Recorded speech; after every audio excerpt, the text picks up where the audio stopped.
ছন্দে ছন্দে হিসাব বিজ্ঞান অর্জন করি প্রকৃত জ্ঞান। ব্যয় সম্পদ আদায় চিনতে পারলে কে ঠেকায়। হিসাব বিজ্ঞানের প্রিয় শিক্ষার্থী বন্ধুরা, আশা করি সকলেই ভালো আছো তোমরা। হিসাব বিজ্ঞানের প্রকৃত বিশুদ্ধ জ্ঞানের জগতে আমি রিয়াজউদ্দিন তোমাদের সবাইকে জানাই সুস্বাগত। শিক্ষার্থী বন্ধুরা, তোমরা এই ক্লাসটি থেকে জানতে পারবে তরল সম্পদ কি এবং এ সম্পদের চিত্র, সংজ্ঞা, উদাহরণ ও তালিকার সমন্বয়ে প্রস্তুতকৃত অত্যন্ত গবেষণামূলক ও চিত্রভিত্তিক একটি আলোচনা। পাশাপাশি শিক্ষার্থী বন্ধুরা, এই ক্লাসে আলোচিত অ্যাকাউন্টিং টার্মস অর কি পয়েন্টসের ইংরেজি তো আছে, তাহলে চলো আমরা একটা একটা করে জেনে নিই। প্রথমে শিক্ষার্থী বন্ধুরা, তরল সম্পদ বা তারল্য সম্পদের ইংরেজি হলো লিকুইড অ্যাসেটস। এগুলো সম্পদ আর এগুলো সব ডেবিট।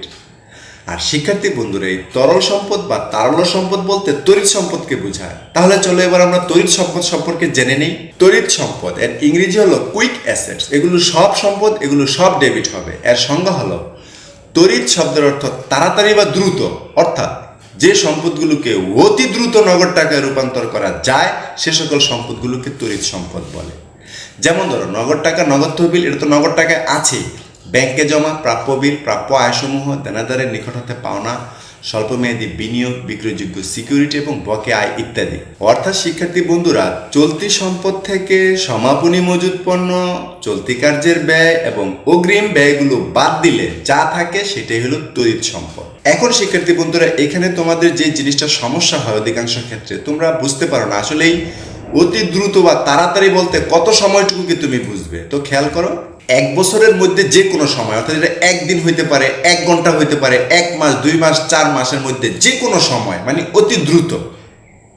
তবে এক্ষেত্রে এই সময়টা 4 মাসের বেশি না হওয়াটাই উত্তম। চলো আমরা একটা উদাহরণ দিলে তোমরা ক্লিয়ার হবে।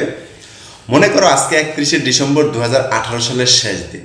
এই 2018 সালের শেষ দিন তোমার এই সোনালী ব্যাংকের এই শাখায় তোমার 50,000 টাকা জমা আছে।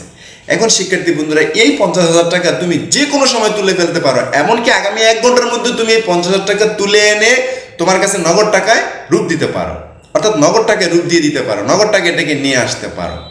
এই জন্য এই সম্পদগুলোকে আমরা তড়িৎ সম্পদ বলি। অর্থাৎ শিক্ষার্থী বন্ধুরা, এই ব্যাংক জমা হলো তড়িৎ সম্পদ এবং এই ব্যাংক জমার মতো আরো যে সকল সম্পদগুলো আছে যেগুলোকে অতি দ্রুত নগদ টাকায় রূপ দেওয়া যায় সেগুলোও তড়িৎ সম্পদ।